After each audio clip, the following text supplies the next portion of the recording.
Evening मेरे प्यारे भाइयों, कैसे हैं आप सभी। आशा करता हूं सभी लोग मस्त और स्वस्थ होंगे मेरे भाई। इस वीडियोस को आपने भी क्लिक किया है तो इस पूरे वीडियोस को पूरे अंत तक देख के जाना मेरे भाई। आप भी बहुत कुछ सीखोगे कि भारतीय डाक का जीडीएस कर्मचारी आखिर कितना ज़्यादा सब कुछ झेलता है। Never join as a GDS, इस हेडलाइंस को आपको यहाँ से बहुत बड़ी चीज़ सीखने को मिलेगी और ये पूरे वीडियोस को अंत तक देख के जाना, क्योंकि इस वीडियोस को बहुत काफ़ी ज़्यादा मेहनत से बनाई। इज़ ए जीडीएस, जीडीएस है क्या पूरी तरह से एक्सप्लेन के माध्यम से हम आपको पूरा तरह से तरीके से बताएंगे। एक जीडीएस होता क्या है, ग्रामीण डाक सेवक जिसको कहा जाता है, इसको पूरी तरह से रोल एक्सप्लेन किया जाएगा मेरे भाई। जीडीएस का एक पूरा फुल फॉर्म होता है ग्रामीण डाक सेवक। अब इसको देखो, इसको बहुत सारे लोग बोलते हैं कि semi government postal worker positions है। सेमी गवर्नमेंट वर्कर पोजीशंस मतलब होता है अर्ध सरकारी, लेकिन इसको मान के सकते हो मेरे भाई गवर्नमेंट पोजीशंस है, गवर्नमेंट का ही पोजीशंस है। इसको हम सेमी में नहीं लेगा, ठीक है, लेकिन इसको भी आप सेमी में ले ही सकते हो एक तरह से मेरे भाई, क्योंकि जब आपको पेंशन तरीके से नहीं देता है, हर एक चीज़ नहीं मिल रहा है, तो कहीं ना कहीं इसको सेमी ही मान सकते हो मेरे भाई। अब देखो, work position serving rural communities across India, भारतीय डाक का। और यहाँ पर भी इन्होंने लिखा है कि ये बैकबोन होते हैं, भारतीय डाक के सबसे बड़े, रिमोट एरिया के सबसे बड़े बैकबोन होते हैं। लेकिन हमारे बहुत सारे मिनिस्टर सर लोग आज भी इस चीज़ को नहीं मानते हैं और बहुत सारे चीज़। अब देखो, इसमें 3 पदें होती हैं। सबसे पहले आपको जानना पड़ेगा, एक ब्रांच पोस्ट मास्टर होता है जो कि वही मालिक होता है। एक ब्रांच, जैसे ये ऑफिस खोल गया, जैसे कोई भी पोस्ट ऑफिस में ग्राम में, तो उस ग्राम डाक सेवक का पूरी तरह से, जिसको हम लोग ग्राम डाक सेवक आया था, उसका पूरा इस बीपीएम ही मालिक होता है इस पूरे ऑफिस का साथियों, ठीक है। एबीपीएम्स का काम होता है अमूमन लेटर्स, और डाक सेवक अमूमन एशो में ही काम करते हैं। ये सारे रियलिटी हम समझते हैं कि हमें जितना मतलब हवा बना के बताया गया है, जॉब ज्वाइन करने से पहले जितना सब कुछ बताया जाता है कि एक जीडीएस ये होता है, वो होता है, बहुत कुछ होता है। पोस्टल नेटवर्क्स में इतने फैसिलिटीज़ मिलते हैं, कितनी फैसिलिटीज़ मिलते हैं, क्योंकि ये नॉट और रेगुलर गवर्नमेंट जॉब, इसकी ये सच्चाई है साथियों। ये एक रेगुलर गवर्नमेंट जॉब नहीं हो सकता है। अब देखो, आखिर ये मैं कैसे कह सकता हूँ।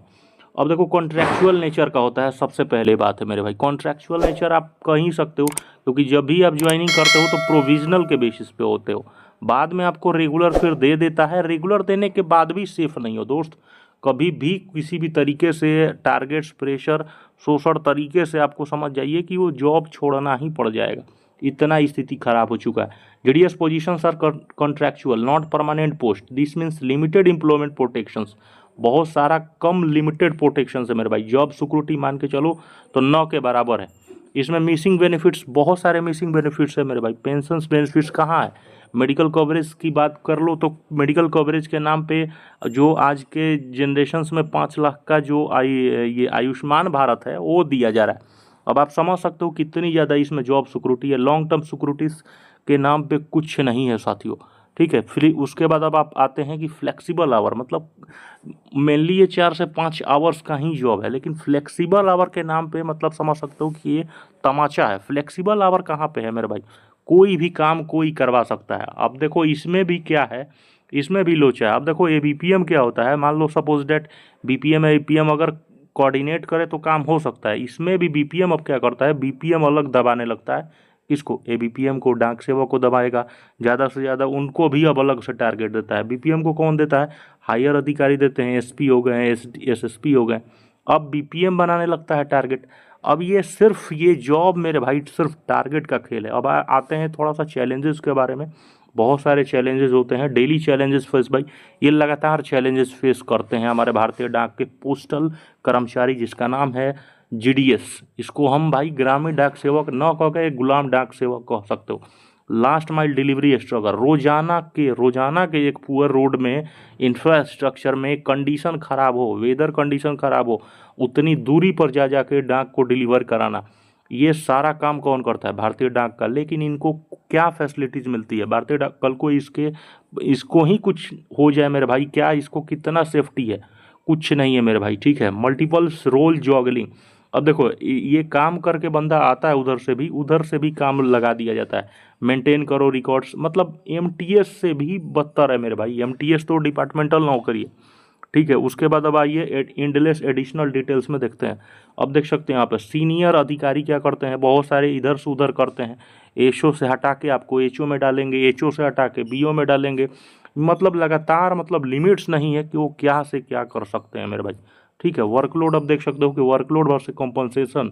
अब देखिए मैं आपको दिखाता हूँ 2025 का ये डाटा है मेरे भाई। 2025 में कितनी वैकेंट पोजीशंस आई थी, खास करके मेरे भाई 21,413 के आसपास सीट आया था। आप लोग भी जानते हो 21,413 की बहुत सारे, मतलब इससे क्या हुआ था कि बहुत सारे थाउजेंड्स के लैक ऑफ एप्लीकेंट्स थे, बहुत सारे अट्रैक्ट हो गए थे क्योंकि वैकेंसी है, आराम से जॉब, तो जॉब इसमें जानते ही हो लेना में आराम से कोई दिक्कत आती नहीं है, आराम से आप नो एग्ज़ाम के तहत आप घुस सकते हो।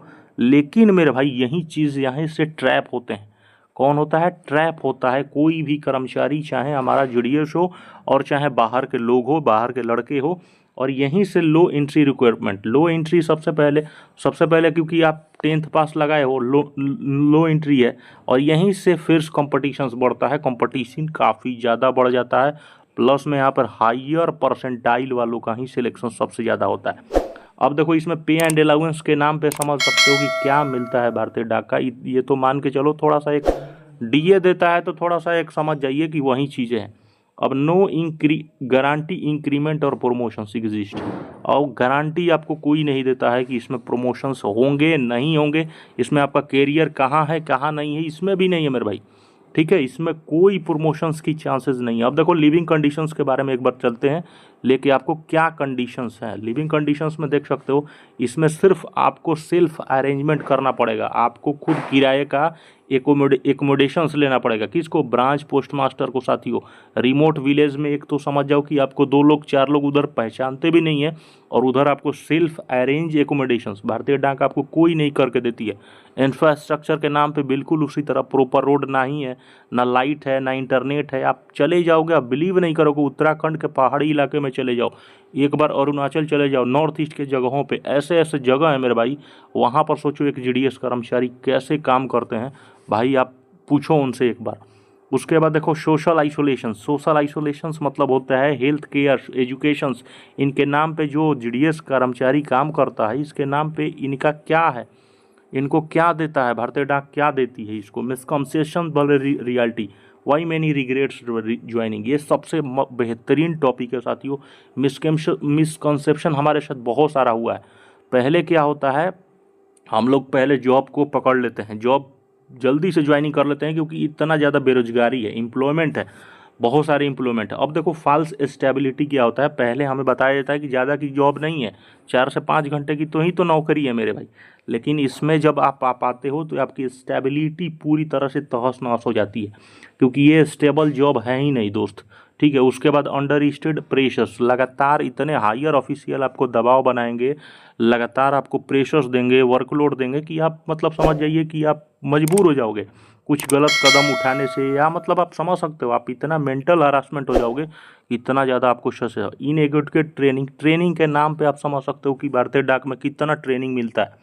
ट्रेनिंग के नाम पे मतलब मेरे भाई सोच सकते हो ट्रेनिंग के लिए भी एडिक्वेट पैसा आता है, लेकिन वो पैसा कहाँ जाता है? ट्रेनिंग मतलब आप समझ जाओ कि 1 दिन 4 दिन 5 दिन का ट्रेनिंग आता है कि हाँ ये ट्रेनिंग कराना है, ट्रेनिंग के नाम पे एक जीडीएस को कुछ नहीं सिखाया जाता है। 15 डेज़ का पहले ट्रेनिंग था, 15 डेज़ में आपको बस मतलब कुछ नहीं सिखाया जाता है, क्या है क्या नहीं है आप खुद से सीखो, जैसे चलाना है वैसे चल की नहीं मेरे भाई। अल्टरनेटिव टू ज्वाइनिंग, अब देखो कुछ लोग कहेंगे कि हाँ सर ये तो कुछ जॉब अच्छी है, लेकिन ज्वाइन कर सकते हैं, लेकिन इसके साथ एक अल्टरनेटिव ऑप्शंस बताइए कि इससे जॉब करने, ऐसा नहीं है कि ये सिर्फ मतलब ज्वाइन नहीं ही करना चाहिए, इसका बहुत अल्टरनेटिव भी ऑप्शंस है दोस्त। यहाँ से देखो आप अपना फुल टाइम एक कैरियर बना सकते हो, जैसे एसएससी हो गए। ठीक है, इसमें अपने अच्छे खासे आप लॉन्ग टर्म के लिए एक अच्छा खासा कैरियर बना सकते हो। प्राइवेट सेक्टर में भी जाना है तो अच्छा खासा बैंकिंग का काम करके यहाँ से, और प्राइवेट सेक्टर में बहुत सारा ढेर सारा मतलब चीज़ें मिल सकती है। आप स्किल डेवलपमेंट बहुत अच्छा खासा कर सकते हो मेरे भाई। ये देख सकते हो अलग अलग ब्रांच पोस्ट मास्टर हैं, पोस्टल वर्कर है मध्य प्रदेश के, ये मतलब बताते हैं कि उनके पेमेंट्स कितने देरी से आते हैं, पेमेंट टाइमली नहीं आता है। आप समझ सकते हो, एक से ज़्यादा शेयर करना, हर एक एचओ में भेजना।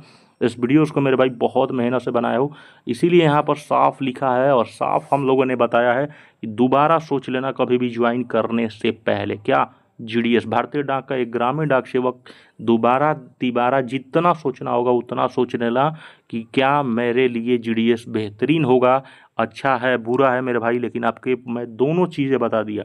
Understand the true nature, nature सबसे पहले जानना है, क्या वर्किंग कंडीशन, उस वर्किंग कंडीशंस में तुम काम कर पाओगे नहीं कर पाओगे, ये सारा सब कुछ देखना है मेरे भाई। क्या आप अपने flexibility, job security, growth opportunity क्या इसमें है कि नहीं है, पूरा तरह से एक चॉइस लेना, क्या आपको लंबे समय तक रहना है नहीं रहना है।